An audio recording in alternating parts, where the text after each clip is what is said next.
Me 18 shtator 2019, me fillim në ora 20, pranë Muzeut Arkeologjik në Kalan e Ulqinit, u bë hapja e edicionit të 5 Cinema Film Festival, të cilin e organizon tashmë tradicionalisht organizata jo qeveritare Unë Veproj, duke sjellur tema nga më të ndryshmet, përmes së cilave paraqiten problemet shoqërore. Këtë vit, Cinema Film Festival erdhi me moton In Exclusion, në përjashtim ose i përjashtuar.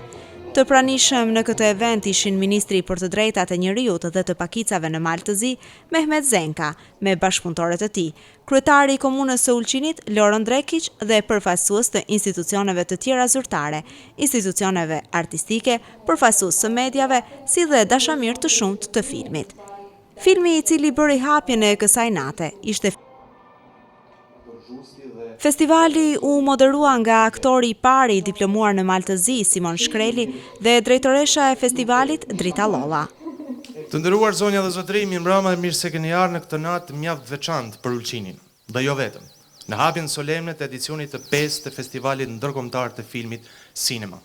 I falenderoj për prezencën e tyre sonte Ministrin për Drejtat e Njerëzit dhe Pakica, zotin Mehmet Zenka, drejtoren e përgjithshme të drejtorisë për krijimtari kulturore dhe artistike pranë Ministrisë së Kulturës në qeverinë e Malit të Zi, zonjën Dragica Milić, kryetarin e komunës Ulqinit, zotin Loron Drekić.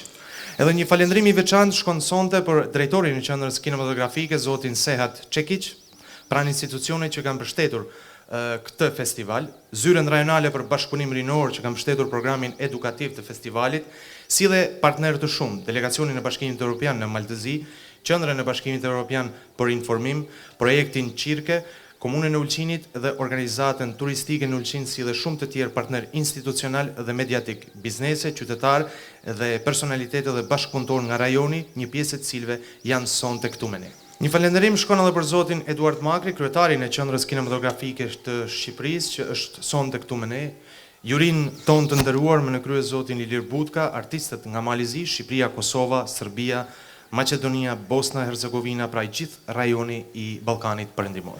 Një falënderim I veçantë gjithashtu shkon edhe për zotin Bujar Alimani, regjisorin e filmit Delegacioni, e cili e hap edhe siparin e edicionit të 5 me skenar të ndjerit Artan Minarolli dhe produksion të zotit Emir Gramo Turkeshi, si dhe aktorët e njohur shqiptar dhe të shquar, si që është zoti Viktor Zhusti dhe zoti Ndriçim Xhepa. Vlen theksohet se ky festival është një ngjarje shumë rëndësishme, jo vetëm artistike, por rëndësia e këtij festivali shkon përtej, është ngjarje sociale, është ngjarje ekonomike, politike, dhe më rëndësishme është ngjarje edukative. Tema In Exclusion ose lexuar bashk në përjashtim përmbledh një problematikë sociale, e cila bie në kundërshtim me vlerat demokratike. Këtë problematik, diskriminimin mbi baza të ndryshme, sinema e vështron me sy kritik gjatë këtyre ditëve të ardhshme. Është një rezistencë intelektuale ku dikotomia vlerave, gratë e fuqizuara dhe politikat diferencuese janë disa tituj që vrejmë të mbishkruar në panelet që vijojnë pas këtyre shfaqjeve filmike. Por nuk duhet harruar që në këtë rast është arti ai që na bashkon. Gjatë këtyre ditëve do kemi mundësi të shohim 50 krijime filmike nga gjithë bota, pa lënë me njanë rëndësinë e programit edukativ për nxënës të shkollave të mesme dhe aktivitetet tjera shoqëruese. Ky rrugtim 5 vjeçar sigurisht ka pas sfidat e veta, por gjithmonë duhet me qenë mirënjohës ndaj atyre të parëve që të mbështesin, edhe unë duhet ta them që për edicionin e 5 ka qenë në fakt fondi për mbrojtjen dhe realizimin e të drejtave të pakicave që ka dhënë dorën I pari, mbështetjen, dhe unë dua të falenderoj zotin Elmir Kurtagić për mbështetjen e tij. Në këtë event fjala përshëndetëse I takoi kryetarit të komunës së Ulqinit, Loron Drekić. Të nderuar musafir, të nderuar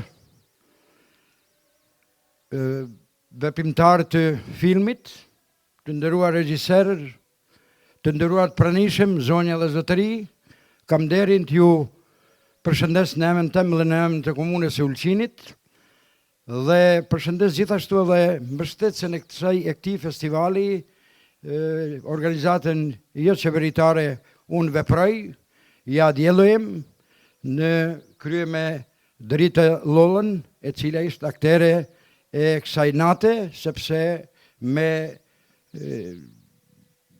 Shkrelin na kanë prezentuar shumë bukur këtë natë dhe do të na prezentojnë edhe në tjera. Gjithashtu kam derin të gjithë ato panelistët të cilët marrin pjesë në për panelet e ndryshme, i përshëndes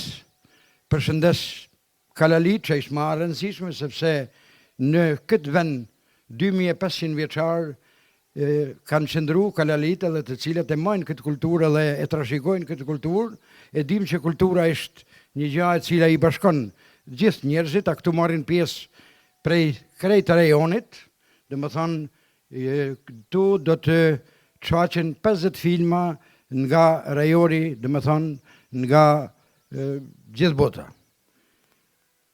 Kam derin gjithashtu të përshëndes edhe ministrin në qeverinë e Malit të Zi, mikun tem, shokun tem Meto Zengen, i cili e ka, si thojnë ta, uveličoje ovaj ambijent njegovim dolaskom, me ardhin e ti e ka shënërit këtë ambijent, sepse e pash edhe një dritë e cile ishte me reflektim më të madh dhe më të gjerë, kështu që edhe pemaroj se ndoshta kam fitu gjithmonë në kala, fitoj inspirime, si thëtë edhe miku jem Meto Karamanaga, thë ti Loro ma bukur flet kur nuk e lexon se sa kur e lexon një gjë. E vërtet është ajo se këtu në këtë vend të lashtë, në këtë vend të mrekullueshëm, gjithmonë fiton njeriu inspirime të cilat dalin nga zemra, e unë nga zemra i tham gjitha këto gjëra, dhe u përshëndes të gjithëve dhe dëshiroj që sa ma bukur të kaloni në këtë natë të mrekullueshme. Faleminderit. Të gjithë të pranishmit i përshëndeti dhe Ministri për të drejtat të njeriut dhe pakicave në Malë të Zi, Mehmet Zenka. Mirëmbrëma gjithëve, mysafir në rrugën, unë me të vërtet edhe ndoshta kam emocionet të posaçme se i zor të flasësh para në qytetin e vet, para njerëzve të vet, para dhe është një neri i posaçëm, sepse kur flet para pazarit qytetit, para kullës Ballshajve, një qytet i cili për kaq lartësia është edhe ndoshta një ndër qytetet më të vjetra në brigjet e Adriatikut, atëherë vetë këto fjalë flasin vetë me vete. Unë kam vetë vërtet kam një kënaqësi sonte të posaçme kur në mes të mysafirëve pash disa fytyra shumë të njoftën atë cilët i njohim i kim përcjell dekada me radhë në filmin shqiptar. Edhe kam një kënaqësi të posaçme të i përshëndes si para ministrisë, cilën e përfaqësoj, ashtu edhe para qytetarëve të mi, cilët me siguri ju kanë përcjell ndoshta edhe më shumë se unë edhe më me, si thot, me adhurim se unë. Por me të vërtet gjithsesi është një nder i madh për qytetin tonë prezenca juaj këto. Dëshiroj ta përshëndes edhe Edi Palokën, një në fytyrat e shquara të politikës shqiptare. Sidomos kam nderin ta përshëndes të parin e vendit tonë, zotrin Loro, zonjën Miliq, zotnin Kurtagić, edhe mysafir tjerë, cilëve ndoshta për momentin nuk po i kujtohen emrat, por i kërkoj edhe falëndjes për mos përmendje. Sina Festivali feston 5 vjetorin sonte, edhe viti 5 cilët organizohet një event i tillë i cili me të vërtetë shërben për ner, jo vetëm për qytetin e Ulqinit, por për gjithë kulturën e Malit të Zi. Sepse trajton temat ndryshme, sociale, politike, kulturore, ekonomike. Gjithë ato temat cilat i mundojnë gjitha shoqëritë e botës, jo vetëm shoqërinë tonë. Sonte kem temën, në këtë vit kem temën për kategoritë e lëndueshme të gjitha shoqërive në botë, po ashtu edhe shoqërisë tonë. Një temë e cila me të vërtetë është ka trajtimin e posaçëm në ministrinë cilin e përfaqësoj vetë, sepse jemi edhe barsit e ligjit kundër diskriminimit. Do thot një temë të interesante dhe jo se për qeverinë e Malit të Zi dhe për ministrinë cilin e drejtoj. Unë i uroj gjithë organizatorët, cilët shtjellojnë dhe trajtojnë vite me radhë nëpërmes këtij Cinefestit temat të ndryshme të cilët i mundojnë shoqërinë tonë. Uroj sukses edhe vite të tjera. këto janë vetën thirrje edhe për ne, të gjeverisë, ministrisë dhe gjeverisë të Malit Zi, që t'jenë sa më në krah të organizimeve të eventeve të tilla. Ju dëshiroj një shikim këndshëm dhe të ndini vetin sa më mirë në Ulqinin tonë, në Ulqinin tim edhe t'juaj. Faleminderit.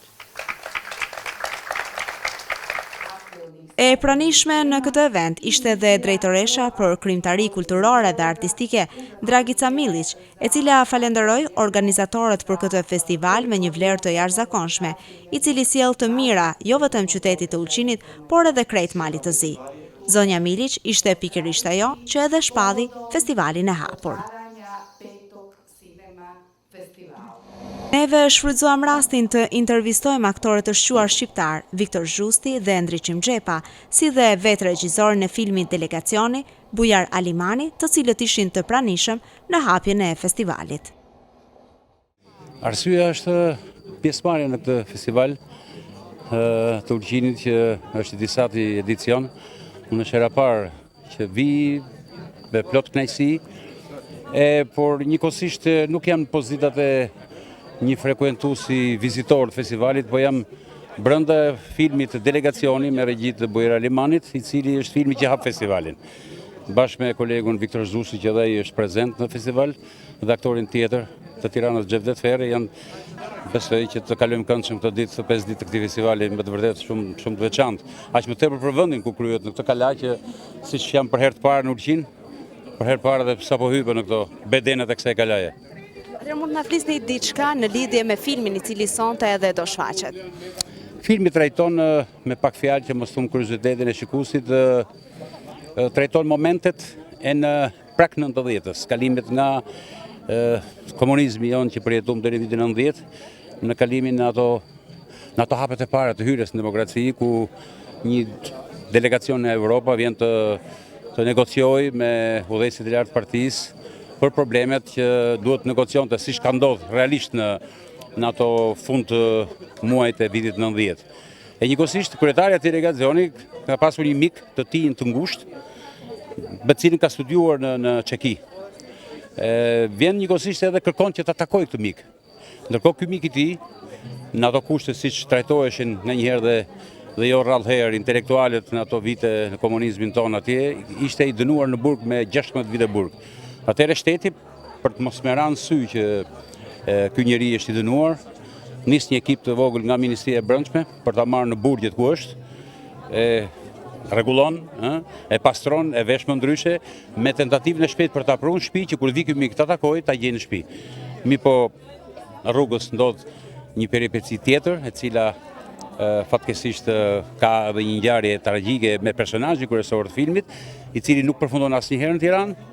Edhe shteti, siç e ka mobiluar shtëpinë sa për sy e faqe, ashtu dhe në momentin që merr vesh personazhi kryesor, i cili luhet nga kolegu im Viktor Zhusti, nuk përfundon dot për të ardhur në shtëpi, por përkundazi pson një fat tragjik vdes. Atëherë shteti mbulon që nuk patë mundësi të takojnë, për herë tjetër kur të vinë do të takojnë, dhe pastaj objekte siç i ka pranuar, ashtu me një lloj siç e thonë hesapi tepër cingun edhe të keq, gjithë objektet që kanë lustruar shtëpinë për mos me treguar që kjo është shtëpia një të persekutumi, të gjitha objektet, tavoline, karrike, dollap, zbukurime i merr po prap me kamion edhe hikin në drejtim dhe nënën e tij që është vetëm shtëpi Elena Shufillikat. Neve në fakt jemi rritur me kinematografinë shqiptare, me filma shqiptar të cilët gjithmonë zgjojnë shumë interes tek neve edhe ditës sot kur neve i shikojmë. Por çfarë mund të na thoni? Sa ka ndryshuar? Sa kanë ndryshuar filmat gjatë kësaj kohe me filmat e ditës së sotme? Ndryshimi politike që skenarët e tyre duhet të kalojnë për 2-3 duar, të shifen, të verifikohen, të aprovohen. Sot një krijues, një artist mund të krijojë në bashkangjitje me kolegët e tij, me operatorin, me vetë të shtetit diktaturës, kishte interesat e tij ideologjike për të pasqyruar gjithë ato çka do të pasqyronte. Kurse tashti thjesht mjetet financiare janë më të reduktuara, nuk janë më në ato nivele ku gjithmonë më shumë krijues, regjisor apo skenarist të kenë mundësi që veprat e tyre t'i hedhin në celuloid, dhe prandaj edhe prodhimi i filmit mund të shkojë po themi rrallë herë dhe 4 filma në vit, është i çik prodhimi në shifër më i reduktuar, kjo është. Por jo se nuk ka pasur prodhim, në arkun e 30 viteve unë them se duhet të jenë realizuar rreth 50-60 filma. Por nuk bien, i çik bien më vështirësitë në kontakt me spektatorin, pasi në atë Shqipërinë tonë, në Tiranën tonë sot janë zvogluar shumë prezenca kinemave dhe më tepër filmat si thu shpreken vizualisht kur merren dhe jepen për ekranet e televizioneve. Është një kënaqësi e veçantë dhe një emocion i veçantë që unë vi për herë të parë në Ulqin, në Malinezi. Kështu që dua të falenderoj të gjithë pjesëmarrësit, të gjithë organizatorët për këtë fest. Filmi deri tani ka shkuar në shumë festivale ndërkombëtare dhe është lauruar gati me 11 çmime, po kjo paraqitje përpara bashkëqytetarëve tanë, përpara bashkëkombësve tanë, të cilat flasin të njëjtën gjuhë dhe kanë të njëjtën psikologji, është një moment krejtësisht i veçantë. E prita me kënaqësi propozimin për të bërë rolin e Leos të filmit Delegacioni, e para sepse skenari kishte interes të veçantë si rol, dhe e dyta sepse regjizori i këtij filmi ishte Bujar Alimani. Duke e parë disa filma që ai kishte bërë, duke njohur stilin e tij, pretendimet e tij, kjo kënaqësi është e kemi marrën emocionin e kësaj kënaqësie. Po si do e vlerësonit festivalin, i cili po realizohet në Ulqin? T'ju them të vërtetën, nuk kisha iden për këtë festival. Edhe po fakti që ka një organizim kaq serioz në një ambient të jashtëzakonshëm, siç është kjo kala, kam përshtypjen që ky festival varet pastaj edhe nga po ti shikoj filmat, nga cilësia e tyre, uroj që të jetë sa më jetë gjatë dhe sa më i suksesshëm. Vështirë ka qenë sepse nga që tema që ne trajtojmë këtë film ka të bëjë me komunizmin dhe vendet tona kanë parasysh në përgjithësi Ballkan. Të vërteta reale, një pjesë i kemi gjetur, një pjesë i kemi rikonstruktuar dhe një pjesë tjetër i kemi ngritur nga fillimi, siç është për shembull burgu, i cili është ngritur, është i gjithë i dekor. Kjo ka qenë, për të tjerat pastaj s'është problem sepse qoftë unë, qoftë gjithë aktorët e kanë kaluar periudhën e komunizmit dhe e njohin shumë mirë gjithë atë situatë që kemi kaluar ne. Po, si ka qenë bashkëpunimi me aktorët të mëdhenj të kinematografisë shqiptare? Si ka qenë për juve të punoni me të mëdhejt, me këta aktor kaq të mëdhenj për gjithë popullin shqiptar dhe më gjërë? Unë vura në dispozicion formë dhe mënyrat e mia, mund të them të reja, kam mësuar kineman dhe përvojën e tyre dhe eksperiencën e jashtëzakonshme të cilët ata disponojnë. Sigurisht, unë mund të them këtë që sapo kam mbaruar xhirimet e një filmi tjetër të re, një pjesë të një filmi tjetër timin, dhe kuptova në fund që në raport me të rinjt, shqyr Zotit që i kemi këta aktorë të kësaj plejade të mirë, sepse këta ofrojnë një eksperiencë të jashtëzakonshme dhe janë të mrekullueshëm. Përvoja e madhe e tyre është dominuese në setin e xhirimit. Cinema Film Festival do të zgjasë deri me datën 22. Gjatë festivalit do të shfaqen 50 filma me metrazh të gjatë dhe metrazh të shkurtër, si dhe dokumentar të cilët do të garojnë dhe do të vlerësohen nga juria profesioniste.